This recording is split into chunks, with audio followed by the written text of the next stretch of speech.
on doing your musculoskeletal exam today. First, I'm starting with the TMJ, the temporal mandibular joint. I'm looking for symmetry. I'm looking for any redness, any swelling. I'm going to palpate just the anterior to the tragus. I'm feeling the muscles of mastication, the temporal muscles. Please, thanks. Go ahead and clench your teeth. I'm feeling the temporal muscles, the pterygoid, and the masseter. Then I'm going to check the range of motion with my fingers just anterior to the tragus. Please open and close your mouth. And I'm feeling for crepitus, popping or clicking, and then retraction and protrusion. Bring your jaw back and forward, please. And then side to side, retraction, side to side movement. Again, feeling for any clicking or any crepitus. Then I'm moving on to the cervical spine. First, I'm inspecting. I'm looking for any curvature. I'm looking for symmetry, for any rashes, any erythema. I'm palpating the cervical vertebrae, the scapula, and the area in between the scapula and the trapezius.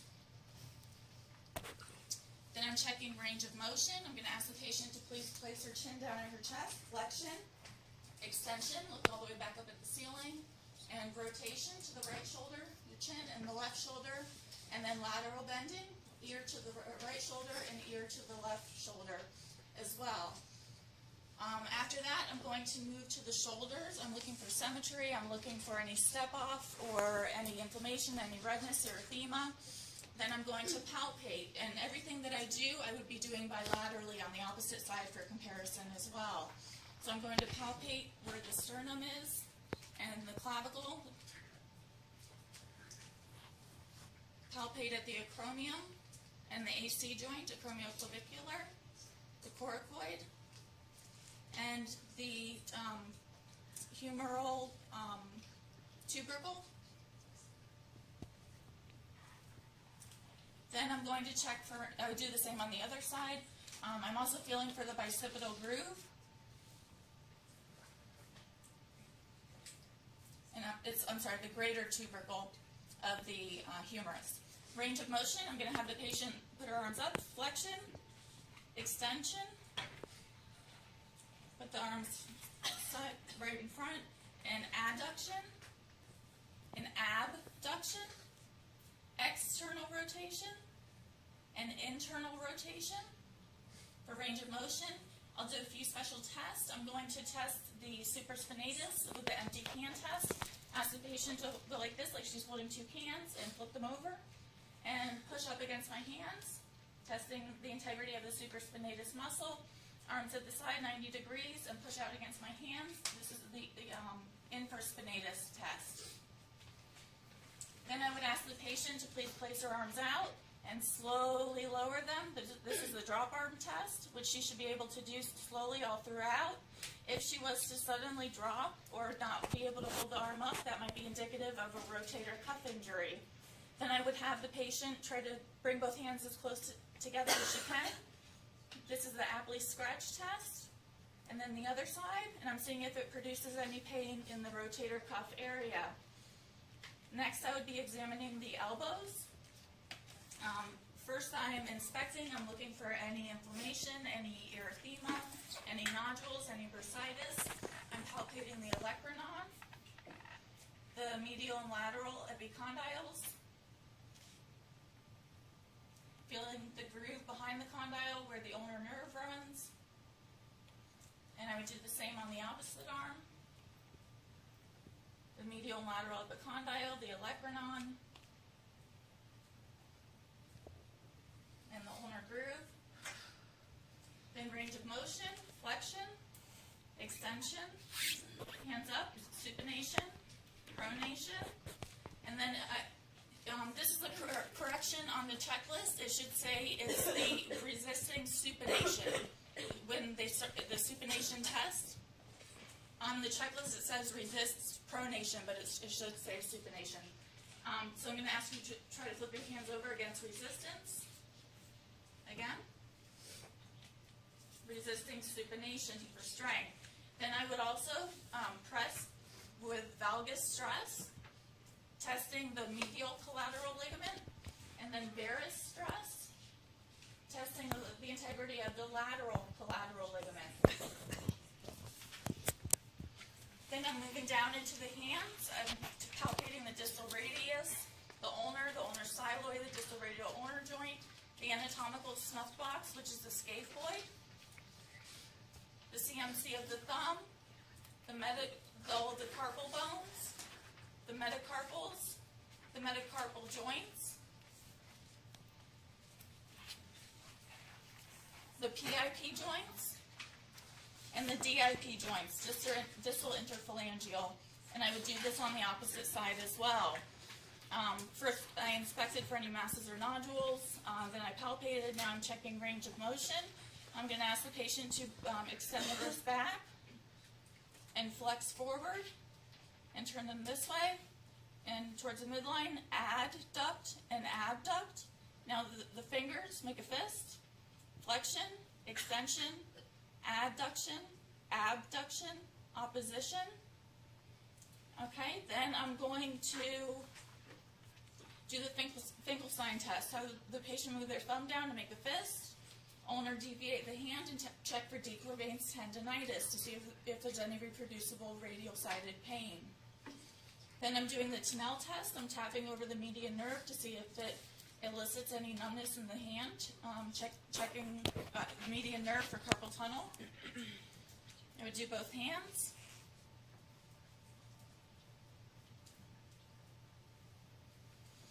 And then I would have the patient do the Phalen's test. Hold here for 60 seconds and see if the fingers go numb.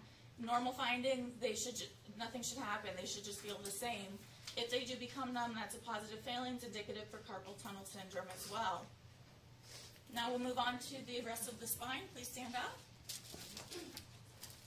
And normally you would have the shirt off, or you could see exactly on top of the skin. I'm inspecting the back. I'm looking at the vertebrae.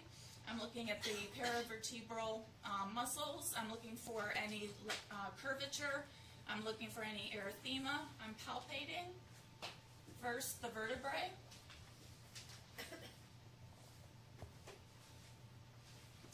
And then the paravertebral muscles, checking for any spasm. I'm palpating the sacroiliac, the SI joint. Now I'm going to check the range of motion. Have the patient do flexion. Touch her toes, please. While I'm supporting her hips, and stand up. And bend backwards, please, in hyperextension. Okay, and stand straight up, and then rotate, turn to your right. Rotation. And to the left. Rotation. And then lateral bending to the right side.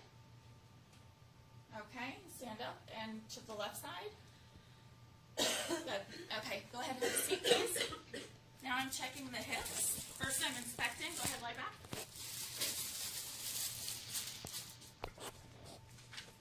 I'm checking for symmetry. I'm looking at the alignment for any erythema. I'm going to palpate the hips at the iliac crest, the ASIS, the anterior superior iliac spine, the greater trochanter of the femur, and the pubic symphysis. Now I'm going to check the range of motion. Go ahead and scoot all the way up, please.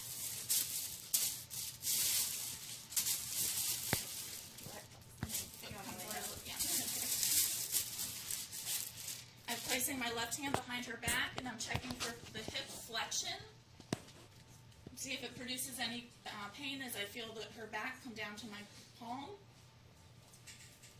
And then extension of the hip. Go ahead and come over to the side of the bed, please. Just on your back, but over the side of the bed. There you go. And keep her legs straight and check for extension. Okay, go back to the middle, please.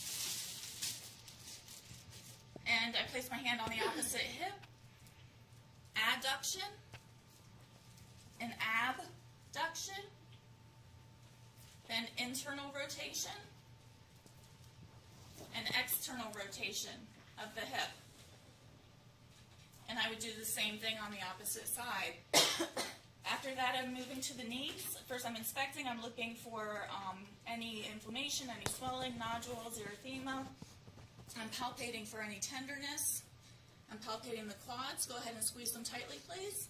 I'm watching the rise of the patella. I'm palpating the patella, the tibial tuberosity, the medial collateral ligament, and the lateral collateral, the popliteal space behind. And I'm checking range of motion, flexion, extension, flexion, extension, and a few special tests for the knee. I'm placing the ankle down, putting my hands wrapped behind the popliteal area of the knee, and my fingers are lined up, and I'm pulling forward, and there's a definite end point. If there was any laxity or sliding of the knee beyond the normal end point, that would be indicative of an ACL or anterior cruciate ligament injury. I'm doing the same thing now, pushing back, testing the PCL, the posterior cruciate ligament, and I could do on both sides for comparison. Then I would do Vargas stress on the knee and abduction of the ankle, checking which collateral ligament. The MCL, the medial collateral, because I'm pushing this way with this hand and this way with this hand. The medial collateral. Then I would check the lateral collateral, pushing this way with my right hand and pulling this way with my left hand. Then I would check for knee effusion. I would go ahead and melt down the area and just grasp it with my left hand. I would do the ballottement sign and take my hand and press the patella up towards the femur and look for any effusion or swelling in that area.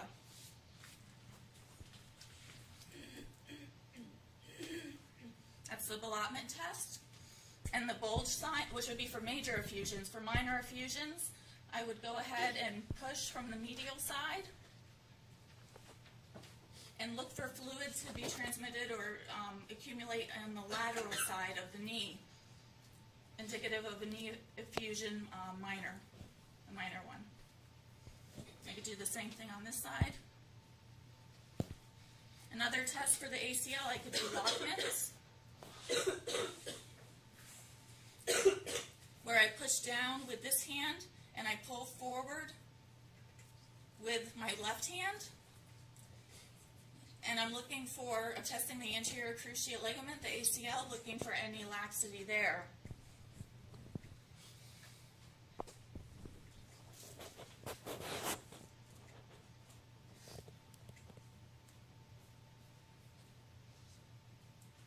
Then I'm doing McMurray's test. This tests the meniscus. The patient will have the knee bent, and I'm testing the medial meniscus first, so I'm pushing from the lateral side. This hand I'm pulling this way, and I'm going to rotate and extend at the same time. McMurray's test for meniscal injury. Then I would do the same thing on the opposite side. Push this way and extend from flexion to extension. Testing the lateral meniscus for any injury. Then I would inspect the feet. I'm looking for any calluses, any corns, any bunions, any swelling, any edema. I'm palpating. Go ahead and sit up, please. I'm palpating the Achilles tendon, the calcaneus, the medial and lateral malleoli,